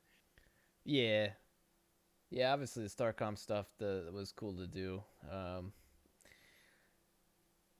Yeah, fucking move on to the next question, dude. I don't got a very good memory for it. Remember that MLE race? I think it was street stock still at Michigan, and me, you, Preet, and some other random motherfucker went 4 wide on the last lap. Oh yeah, I do. That remember was a that. good one. Did I cut down to the bottom and? Yeah, you cut down to the bottom, came up, walled that other dude, so it was just down to me, you, and Preet. And I remember telling Preet, I was like, I'm sending you. And he was like, okay. And he didn't realize how much I meant. Like, I fucking didn't lift for 3 and pushed him down in there and pushed him up. And, like, he cleared you and you crossed him over or something. And then we ended up almost 3 wide for the win. It was pretty cool. Yeah. But I didn't win. You won. Oh, hell, you damn right it did. Fucking, how many wins did I have that one season? That's probably my greatest IRC accomplishment. You won, like, 27 of 36 races or something? I won 26 or 28 out of 36 races. Street stock cup schedule. Fucking eat my ass, everybody. That's right. So that's the Moonhead Mailbag, ladies and gentlemen. askmoonhead@gmail.com. Cozy, do you have a Cozy's comment, or do you want to talk about the lady backing into your truck? I don't have any.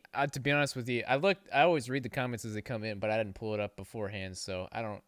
Sorry to anybody who commented on YouTube. I don't have it on me right here, but I'll pull it up though as I'm talking about it. Yeah. So if you, I'm gonna go get a drink. All right. Yeah, I talked about it. If you watch the streams, that's usually where you get my day-to-day horse shit. So, yeah, to make a long story short, as I'm pulling this thing up here, what is today? Today is, technically we're recording this about 2 in the morning. It's Sunday, July 26th. Was it Friday? Yeah, I reckon it was. Friday was my mom's birthday, and, we were it was me and her. I was driving to my grandmother's, and we were gonna meet there, and we were gonna go out to Olive Garden and fucking have some food. Speaking of which, my Olive Garden leftovers are still in the fridge. I just realized, and I got really excited. I got this seafood, the seafood Alfredo. It's got like whatever the fuck you call those things, and shrimp and an Alfredo. Oh, that's pretty damn good. I'm excited to eat that again. Hey, all right. Sorry, I always get rambling. All right, so long story short, I was driving my mom and I was. It was pouring fucking rain. It was pouring rain for Maryland. It was pouring rain, and it was a left-hand turn into this neighborhood, into her neighborhood, and I was following this big blue Ford truck, and this left-hand turn into her neighborhood, and then there's a quick right-hand turn to go down the street, and this Ford truck was going the same way I was, except this right-hand turn, the truck stopped right in the middle of the road, and obviously I was just following it. I was like, all right, cool. Pouring fucking rain. I'm probably sitting maybe 3 feet behind this truck. I was just following it, and it stopped in the fucking middle of the road. I was like, what the hell are we doing? And I saw the reverse lights kick on. I was like, oh, fuck. I was sitting right behind the truck, and I knew what was going to happen. I knew what was going to happen. I'm really upset because I have a dash cam in my truck, but I didn't have it plugged in. And I really wish I did, because it was probably really funny. I was cursing and shit. I was like, oh, Jesus. I just couldn't, I was too close to the truck. She threw it in reverse and just went straight backwards. She didn't even check. And I was sitting there behind her, and I knew I had to get into reverse too. But, I was, borderline almost in the street, and I was like, man, if... I don't know. Just everything happened really quick. I just couldn't get into reverse quick enough. That's what I was trying to do, and I couldn't get it there. And she just backed right the fuck into me. I was like, what the And it's like, my truck's kind of a piece of shit anyways, but he's got character. I named my truck Boris. 2004 Nissan Frontier. He's a fucking champ, dude. I was driving back from Indiana. flat right rear tire ran over something, and then later on, a couple hours later, my right front broke off, and now this fucking horse shit. She just she didn't even look. She just fucking threw it in reverse, boom, right into my right front of my truck. And I was like, Jesus fucking Christ. I get out, it's pouring fucking rain. And she was one of those, she knew what she did, but she didn't want to admit it. She was like, I was like, what the hell, you didn't see me? And she was like, yeah, I got you. She's like, yeah, I got you. And she seemed nice, but I could tell she was in that whole, I can't believe I just did that mode. And I was like, yeah, I guess I'll give you my information. I'll get your information and whatever. And it was pouring rain. She was like, all right, we sat there. I was looking through my shit. I didn't even know what to give her. I'd never been in a car accident before, and that really wasn't one. But I never was in a position to I don't know what fucking information I was supposed to give. So I was going through my shit, and she was like, hey, hop in the back of the truck. It's pouring rain. I was like, so I don't know what I need from you. I don't know what you need from me, but here's my stuff. And she was like, all right, here's everything. And she's like, we could, here's all my information. We could do cash. I was like, cash? She's like, $200. I was like, deal. She handed me $200 bills. Fucking got out of there. That was it. See, so I think I won out of the deal. What do you think? I don't know. Well, is there paint damage? Not really. The right, I don't know how it to be honest with you, you can't really just rip the fender flare off, or what did it do? Well, there's this. It's probably 2.5 inches long, or just this mark where it's not really a dent though. It's just, you could see where she hit it, and it kind of scraped the paint back a little bit. And there's obviously this fucking divot. The thing with it was though, is she hit me really firm on the right front. So what it did was it pushed the right front bumper back, and it just buckled all three, where the hood and where it kind of the metal wraps around to the side of the headlight. That, the bumper, and that right front fender piece that was already kind of damaged a little bit, but it was way better than what it started, because that was where the right front broke off, so it messed up the fender a little bit. But this one, when she hit me, it buckled everything, and it's kind of just, it's all there, but it's all out of proportion. It's really goofy looking, but I think if I took an afternoon, and I think I can probably put it all back together, to be honest with you. I think I can probably bolt it back together. I still think I think I won out of the whole deal. Boris is a tough motherfucker now. I think the worst I could do is just pull the right front fender off. Just and if be she done was with it. willing to give you $200 right there, you could have gotten more. Yeah, that's what I was thinking. If her first number was 200, you could have at least gotten 350 or 4. Well, I didn't know how many $100 bills she had on her, but I mean, it never hurts to ask. I mean, what's her other option? I mean, she want those fucking rates to go up, or does she really want to handle this? Yeah, I don't know. I was looking at the truck, and I was like, man, it's really. I was like, I already told her, I was like, I really don't give a shit, but I was gonna take her information just to be safe, and then figure it out, at another date. But she was like, yeah, I'll give you cash. I was like, how much? $200. I was like, oh, fucking hell yeah. I mean, I'm sure I probably could have got more, but fucking, if that wouldn't have happened, See, I kind of ran into a similar situation one time. Just, it was my fault. So we were at this stop sign and getting ready to pull on the main highway, and this guy, he started to roll forward like he was gonna go, and there weren't really cars coming for a long way. So I saw him start to roll, so I started to roll. I wasn't on the gas, luckily. I just let off the brake, and this was in my old truck, and it had these two spots where you could hook to on the front, and they kind of stuck out a little bit, and I rolled forward, and it felt like I knocked the fuck out of the guy. He was in another truck. He was an older guy, and he got out shaking his head, looking at the ground. I'm like, great. I thought for sure he was going to be one of those need information even if there wasn't damage. But I got out. I apologized immediately. I was really nice to him, and he got out and rubbed his back bumper and looked, and there wasn't a mark. He's like, it ain't a big deal. Took my hand and left. I was like, fuck yeah.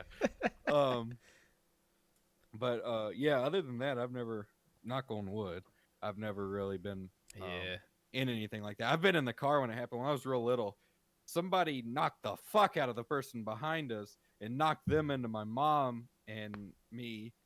And the person who started it all ran.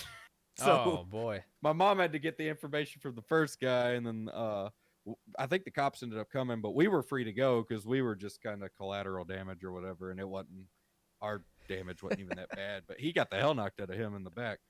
Yeah, it was But almost kind of similar. I don't know if I've ever told this story, but it was kind of similar to what I did to Preet's car. He was here one night, and my truck was in the garage, and I fucking backed out, and he had parked right behind my garage, and I just fucking backed right into his car. I don't know why he was there, and why I was leaving. I guess I was going to get food or something. And he had I don't know. He usually just doesn't park there, and I just backed right into his Camry, and that was because he got a new bumper too, and I fucking left a little U where the trailer hitch went right into his bumper. It didn't really scratch. It just left a mark. I was kind of, but I didn't really bend anything out of proportion. It just I kind of branded it. But I think my truck will be all right. It'll buff. Fuck, man, it's been I'm telling you, I think a time's coming, man. I think I'm gonna move on from Boris. I hate to do it, but it's been nothing but bad luck lately, and I've been thinking about getting a car for road trips, anyways. So I might see what old Fitzgerald Nissan wants, how much they give me for old Boris. But yeah, we'll see. I still gotta get that new wheel rim from. They got it in. I gotta go up there and pick it up, and then get a fucking tire. And I should have just fucking traded it in when I got home. Here, fucking taking no front, no spare tire or anything. now they got you on file. They know what that some bitch has been through. Yeah. Feels bad, man. Oh man, oh man, oh man. Anyways, where does that bring us? Thursday, Kansas. What'd you think of the race? A pretty good race. First half was kind of a snoozer. Second half was pretty good.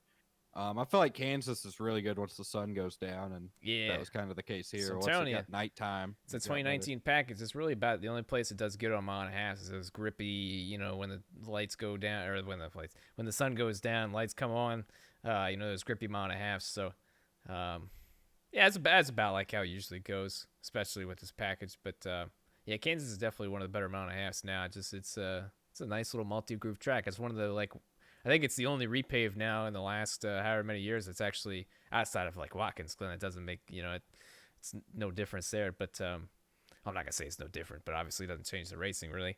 It just speeds it up a little. It changed Kansas, but it made it way better. Yeah, Kansas was not a race I looked forward to until the repave. But comparing it to they've been I don't know, it just hit a handful of years where they just were paving every other damn track. And it seems like, that's just a common thing where it's like your favorite. It's like, well, the races are going to suck for the next 5 years or whatever. But Kansas, man, Kansas was a shit show. Remember that when they first repaved it? Like that first year or two, that's all they did was just eat shit left and right.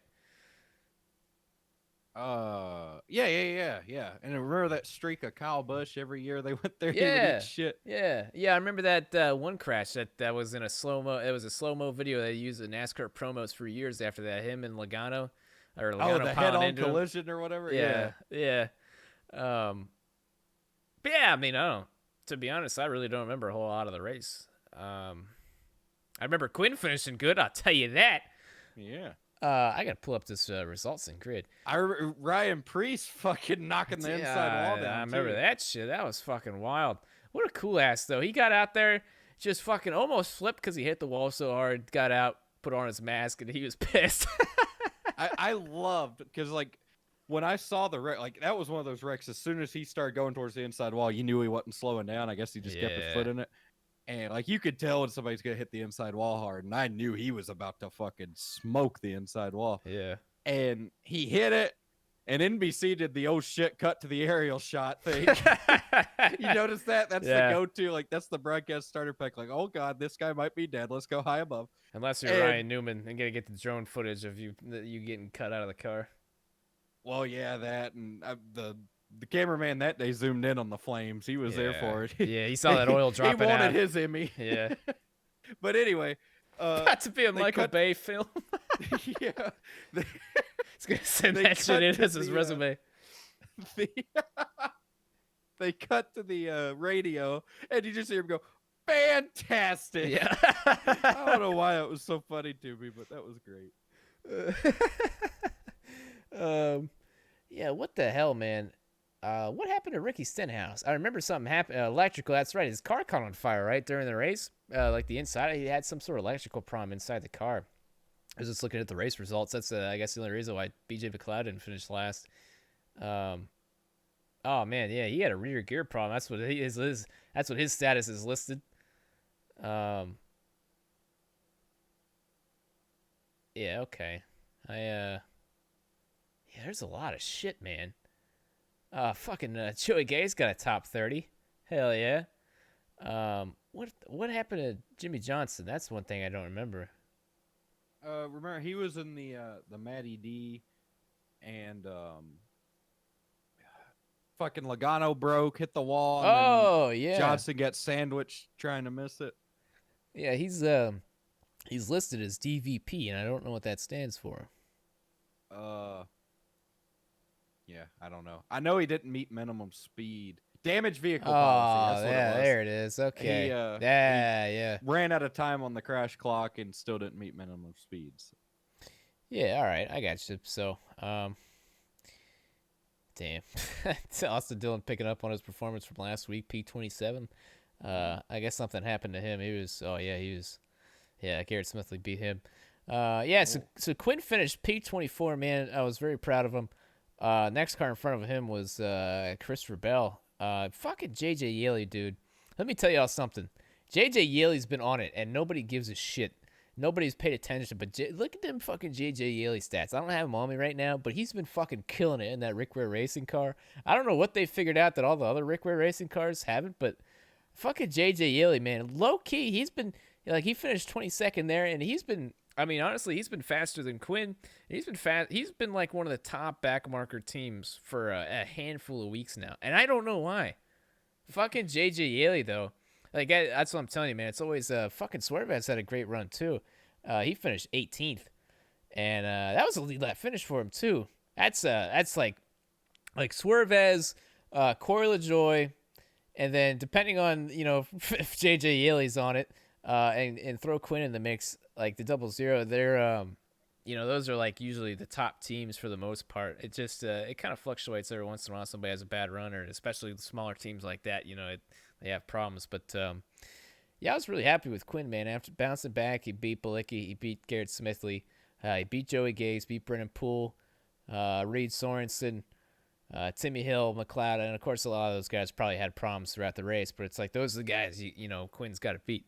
And he went out there and did it. He only, he was behind JJ Yeley, who was, a handful of laps in front of him. And then, LaJoy, probably not going to beat him and Suarez. So that's what you got to do, man. A lot of people crashed out. He took advantage of it. And at the same time, he still beat those guys that he's supposed to. So as a P24, I was super excited, man.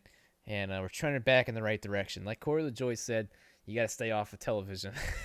That was a good, clean day. And once again, nobody gives a shit. He brought home a top 25. You don't see anybody on Twitter about it, except for me. I was super excited for it. And but that's how it goes, man. You got to get them pissed, man. Them clean days. Why are you pissed? We should have jumped on this Quin opportunity. We should have tried to get him on here before Corey stole him. We could have been that exclusive interview. I think we could work that out though. He'd be a good guest. Might be able to pull a couple strings and see if we can get him. That'd be a good first guest. That would because I think everything's passed. The fence guy, I could have gotten him, and I didn't. Only other ones I could think of are we should have Joe Graf and Jesse Little on and let them settle their differences. I really think that would be great, but nobody's gotten back to me yet, and their people haven't been in touch with my people. Yeah, Quin would be a great first guest. What the hell happened with that? I know it's a little bit down the road, but it's a good time to transition into it. We don't have anything else to talk about Thursday, Kansas, do we? Except the ratings just came out, and they were fucking horrendous. Were they? Got a 0.9. Ooh. 1.47 million viewers. Oh, man, that's fucking rough. Is that less than one of the iRacing races? It might be. I'm not sure. I think it might be. It might be. I'm not too sure about that. But that's rough. Now, granted, NASCAR pulled an IndyCar on this one because I didn't know about it till Sunday, and I didn't think much about it until Wednesday. I know a lot of people were saying like, "Oh, there's a Cup race tonight." Yeah, a lot of people did Some not know. people are blaming baseball. I don't think that had anything to do with it. But there were some basketball games going on too, I believe, at the time. Yeah, scrimmages Um, started, but nobody gives a yeah, shit about that either. So I mean, but I mean, I know the Lakers were playing Thursday night, weren't they? Didn't they have a scrimmage? I don't know. I don't give a fuck about it. I'm not here to watch I'm pretty scrimmages. sure they were playing. I think my brother was talking about it. I'm pretty sure they were playing, but I I'm think sure you they. need league pass to watch that anyway. So I don't know that Ah, it that's was horse really shit. pulling a lot of viewers away. Um, this disappoints me because I was really hoping to see some midweek racing through the summer, and if NASCAR's smart, they won't do it now, and I wouldn't blame them. But I still think there is potential. I feel like if they hyped it up more than they have, um, it could work. Maybe not on a mile and a half, but I feel like it could work doing some short track weekday racing or something, or maybe not even, like I said, do some sort of like heat racing or something. I don't know, but this disappoints me because I was hoping to see more midweek racing, and I don't think we're gonna see that because Yeah. that's pretty bad for a cup race. That's I think I saw when I scrolled past it on Twitter a minute ago, somebody was saying it was like the least watched cup race since at least 2000 or something. So that's that's pretty damn bad, and that was a good race. Yeah, it So definitely wasn't awful. So I mean, yeah. that's sad. You Ooh. hate to see that. But back to speaking of ratings, this could bring a lot of ratings to this podcast if we could get this to happen. Jesse Little wants to kick Joe Graf Jr.'s ass, and Joe Graf Jr. basically came back and called him a pussy. So what happened here? That's the only way I can sum this up. What happened here? Jesse Little. You remember that burger joint down the road from me Excuse with me. the plane coming out of it and the van for the sign? I do. I That saw looked on like a great Facebook one establishment. time. Jesse was eating there one day. I don't know why. I think it's because the local air show sponsored his truck at one point. But anyway, Jesse, I guess, got turned by Joe Graf. So Jesse went to Twitter, and Jesse, in full NASCAR heat style, said, "Hey, at Joe Graf Jr., I'm not about to start wrecking Johnny's cars or Bobby's for that matter. So with all our free time next week, let me know where you want to meet, and you and I can handle whatever problem you seem to have with me." So he was outright just calling him out, saying, "I'm gonna kick your ass." So Joe Graf, he got wind of this little tweet, and he quote tweeted it and said, "At Jesse Little." And this hurt Joe Graf because he didn't put a period before the ad. He started his tweet with an at, so less people are gonna see it. "At Jesse Little 97. Now all of a sudden you want to talk? You hid in your hauler last week at Texas after the race when I tried to talk to you about you trying to wreck me. I didn't hide in my hauler after the race today. You could have come talk to me the whole hour after. One of two. Two of two. Instead, you started at me. No, sorry. You starred. No, you spelled it right. You stared at me for an hour from 4 haulers away. Are you more interested in starting drama than coming and talking to me like a man? By the way, I accepted the apology you texted me today before the race about trying to wreck me at Texas. I consider this space settled. Thanks. And the army of 12-year-olds who support Joe Graf Jr. went bananas. I mean, their hero just stood up to a big bad bully in their eyes. And look, I don't know much about either, but I do know Joe Graf has a history of being a weapon. I don't know about their thing. So, but I really think, man, I'd love to see this fight. Wouldn't you? I'm always down for a fight. Absolutely. The only way Jesse lost a little bit with me here, if it is true that he could have gone over there and kicked his ass today and didn't, that is one Yeah. thing. But with the social distancing guidelines, maybe he Yeah. didn't want to go through the headache of the whole like, how dare you kick an man's ass and not wear a mask or whatever. That's right. You know what I mean? Because Yeah. Mike Harmon is still a badass to me, and he went to Twitter. So you're not a pussy for going to Twitter. But if you did have an opportunity to go bust him in the mouth, you probably should have taken it then and there. Because now, I mean, the guy's warned. You know what I mean? Like, fighting's not fair. If you have the opportunity, kids, if you're mad at somebody and you have an opportunity to go slug them, go slug them. Don't wait all this like, meet me here, let's fight, because then you have a bigger chance of getting your ass kicked. But my money would probably be on Jesse in this situation. Yeah, I don't know. I don't know. We're gonna need a fight comparison there, but Tail of the tape. Yeah, tail of the tape. I don't really know much about Jesse Little. It seems like he seems like a competent driver from what I understand. Joe Graf, on the other hand, is known for being, quite frankly, excuse my French, but a fucking idiot on the racetrack in and out. So, Heyo! I mean, he's been a meme for a couple of years now, and just everything he's raced. But he continues to get sponsorship. It's cool. Maybe he'll figure it out. But Like Brandon Jones. yeah. How about Brandon Jones, man? We've roasted him for a long time, and we still do. But good on him, man. He's actually started to figure out how to close races. He's the Xfinity closer now. Isn't that like his second win at Kansas, where he kind of came through late? Yeah, that's what I'm saying. He had that shit where he wrecked in the middle of straightaway. That was Kansas, wasn't it? Yeah, I think so. And now he's won there twice. Yeah, man, I got hair in my mouth. He figured it out. He also won. What did he win? He won something else Phoenix this year. Yeah, he won Phoenix. Oh shit! And he won a truck race at Pocono. That's the thing, though. It's like I watched him in Xfinity, and he's like, "All right, seems like he knows what he's doing." He wins today, but it's like they put him in a truck, and he sucks. Other than that, one time he won, but it's like he was in the truck race, wasn't he today? Yeah, but I think they had some sort of problem because he was really off. He was fast early, and then he was really off. The thing with him, I haven't figured him out because he's shown a lot of signs of greatness and then a lot of signs of not greatness. You know what I mean? Like there's times, like I remember there was a truck race at Phoenix. He almost beat Kyle Busch, I think, and then I don't think he almost beat Kyle Busch, but he almost beat somebody good. But then, like you said, there's times where he wrecks going straight. So I don't know about him. But back to Joe Graf, he's got like an army of fans on Twitter, and I think it's because he like gives a lot of people attention. Yeah, that's probably what it is. I think he's one of those, like he's a man of the people, and he seems like a nice guy. But I think that's where a lot of the support comes from. Jesse Little, I've seen when I went to the truck race with Robbie, when Robbie ran, I think it was Robbie's first truck race at Atlanta. I was down there in the pits and I was watching the race, and I noticed the truck had the local air show on it, and it was running up like almost top 5. I think it was in the top 5 for a little bit, and I'd never seen the truck before. It was Jesse Little. So Jesse Little, he's a pretty good driver, I think, who just doesn't have the funding. Regardless, this is a fight I want to see, so hopefully it'll happen. Me too. Yeah, Jesse Little, he's had some impressive runs in the truck series from what I remember. I feel bad for shitting on Joe Graf. I'm sure it's hard being a race car driver sometimes, but what the fuck do I know?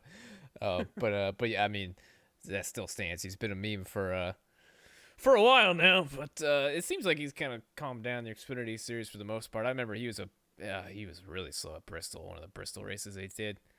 Yeah, I mean, that's it backs up what we were talking about earlier. Check out the mid-pack battles, man, because sometimes you come across a gem like this, especially even going to a race. Like I remember, like when we go to Martinsville, man, some of the best battles are like racing for 35th. I don't know if you remember that one year we were sitting there. I don't know what race it was, but it was just there was these two guys. They were fighting for probably 31st and 32nd. They were knocking the fuck out of each other every corner. It was the greatest thing I'd ever seen. Yeah. That's just man, I'm telling you, there's plenty more than the race just for first. I'll tell you that. And especially the last couple of weeks between these two. So, yeah, I'm down, man. I want to see some ass beatage. I don't know about you, but hell yeah, it'd be cool. It'd be cool. It's always that's the thing, man. You see these battles, like I'm trying to think of some Dillon Bassett and Brandon Brown earlier this year, where he ran over there and punched him while he was in the car, and then even like Ambrose and Mears at Richmond, they weren't running up front. I mean, they were pissed at each other. So there's a lot of passion back there in the field. Oh, absolutely. A lot of passion. Yeah, I'm all for it, man. If the drivers got a problem with each other, fucking let them settle it out. You know what I mean? Yeah. Absolutely. Did you have something? No. All right. Not at all. I guess what Xfinity and trucks, there wasn't really much major. We covered Brandon Jones winning. I missed most of the truck race, and I slept through most of the Xfinity race. So unless you have anything, I don't. I mean, they were decent races, weren't terrible races. The first truck race was bad, but other than that, I mean, wasn't really anything major coming out of the weekend. Well, that brings us to picks then, which is weird because there's no race tomorrow. So. Oh yeah. Well, that's kind of awkward. Yeah, so I guess we just wrap it up then, huh? I guess I don't have anything else to talk about. Do you? Um, I don't think so. Did you have a good All week? right. Yeah, great week actually. Really good week. I think I'm gonna. I think I'm about to be a sheep owner. Oh, really? Yeah. Something I wanted to do for a while, and I think I'm gonna pick that up as a hobby. We did the chicken thing a few years ago, and they died off, and I thought about getting more chickens, but we got that cat, the Mm. the farm cat, and I don't know how it would do with chickens. I don't think it'd do well, but it ain't gonna kill a sheep. So, Yeah, um, what's like taking care of a sheep? Like, don't you gotta maintain its fur and its wool yeah. There's and all that certain breeds stuff? you don't have to, but most likely what we'll get, we'll have to. But it's not a lot of trouble. Because we're gonna raise it from a lamb. Oh, Um, cute. we're not doing it really to farm. We're doing it more as a pet thing. I'll probably get, depending on how the situation goes, I'm gonna have to look into how I'm gonna get this pen set up. I want to get two because they are like they're herd animals. They Oh, like to yeah. have two, but depending on how it works, Spanky spends the majority of his days outside anyway. So if I can get them used to each other, I don't know that I'd necessarily need two. But adding one more to the mix isn't going to be that much trouble. We got plenty of room over there to do it. So, yeah, I'll update you on how that goes. Oh, Hopefully, absolutely. it'll happen in the next week or so. You're gonna have to keep on going with those animals, dude. You're gonna have to lead the next arc. You're gonna be Travis's arc when 2020 fucking explodes with the rate we're going. So, Yeah, I uh, mean, I don't. We'll see. See, I'm not big. Like, I'm not one of these people. Like, some people, their dog will die, and a week later they'll have a new dog, and it's like I can't do that. Like when my cat died, obviously I still have two more cats, but that cat was the one I was really the closest to. Um, so it's not like I could just like I can't replace it, but it's also like I love animals. I love having yeah. animals, so it's like, all right, when one goes, that's kind of how I got into owning a pig, and it's been the greatest thing. My dog died. I waited a little bit. I grieved, and I was like, man, I want another pet, and I ended up with a pig, and it's been the greatest thing ever. And then as time went on, I ended up adopting Ralphie, and Ralphie is a great dog too. But sheep or something. I've wanted goats really for a long time, but goats will eat literally anything. You Mm. could put barbed wire in there with them and they'll eat it. Oh, And they'll jeez. digest it too. I mean, it's crazy. It's crazy. They've got like, they're similar to cows. I think they have multiple stomachs going on down there and it Ah. just somehow it filters it out. Um, but sheep are a lot less aggressive and they're grazers. So with a goat prefers to eat up at like shoulder level or eye level or whatever. So like it wants to go up to like a tree or a bush or a shrub or whatever and eat that. A sheep is a grazer. It wants to take the top off your grass. Oh, that's what you need. And yeah, and less grass we have to mow is the better. So Right, damn right. sheep it is. Cows shit too much, but sheep we feel like would be A a little good less idea. shit. So yeah, I'll probably get me a couple of sheep, probably two females. So I'm gonna try to think of like a good female name. I might get a male and just try to get it neutered young. I don't know if I want to rubber band it or actually have it neutered. I couldn't like rubber band Spanky or anything, which I don't think you rubber band pigs on the farm. I think they just kind of slice them. Oh. Which is funny because that's what they did to Spanky, but they still knocked him out and all that. So like they came out and they're like, he's gonna be bleeding a little bit, and I'm like, why? And they're like, just the way it heals, it'll heal better if we just leave it open and let him kind of bleed right there. I was like, all right, that's weird. Fucking Spanky, he's high because they fucking had him hopped up on all this Mm. medication, so he comes kind of stumbling out of his crate when we get him home, and he's fucking bleeding like a stuck hog. But he's acting fine. He's walking around like wants to eat, and then he fucking goes in and goes to sleep, and then fucking he wakes up not bleeding and he's fine. And I was like, all right, I guess the vet knew right. Um, but yeah, farm animals are interesting, man. But I love animals. I wanna turn part of my place into a sulcata tortoise habitat. I want to rescue some of them, and make them a cool little place. They're not too much trouble aside from the winter time, so that's really the only thing stopping me with them. The sheep, though, the sheep shouldn't be too hard. I've handled harder. You need to be the next guy. What was that fucking dude's name? You just need to be a good version of him. Fucking Tiger King. You just gotta have like you gotta. Oh, have he your, was a piece of shit. Yeah, Fuck him, man. you gotta get your own place and then do it right, and then have a TV show and be like, yeah, this is how you're supposed to take care of animals. See, yeah, that was my original plan. I was gonna be a vet, but I couldn't do like all the surgery, too much pressure, and I'm not good. Like I'm not good at working on stuff in general, so I know damn well I can't work on something that's alive. But yeah, man, I'd love to. That's part of the thing, like I said earlier, when I want to just like move out to a cabin, I want to like find me some remote land and have me some animals out there, and just live out there. But I don't know. Right now, I'm stuck in the early stages of that. Yeah. I like animals more than people, though, so it's Yeah, right. yeah. 10-4 on that. Fuck people, am I right? Yeah. Jesus Christ. Yeah, that'd be really cool though. I like animals the same, but not quite as much as you do apparently. So, but yeah, I think that's gonna wrap us up for today. We almost made it to 2 hours. Oh hell yeah. 1 hour and 56 minutes. Appreciate you. Hands up in the comments if you're still listening. I don't know if any of you guys have ever made it to an outro before, but which is probably good because they're always awkward and then they only get more awkward. So here we go, everybody. Brace for impact. That's going to do us for today's episode of the Gas Holes Podcast. Unless you got anything else you want to say. No, I'm good. All right. We do much appreciate you for listening. We hope you enjoyed. Most importantly, we'll be back next Sunday, 10 a.m. Eastern. Same time, same place. You all know all the platforms. Once again, the askmoonhead@gmail.com for the mailbag. And we'll catch y'all next week.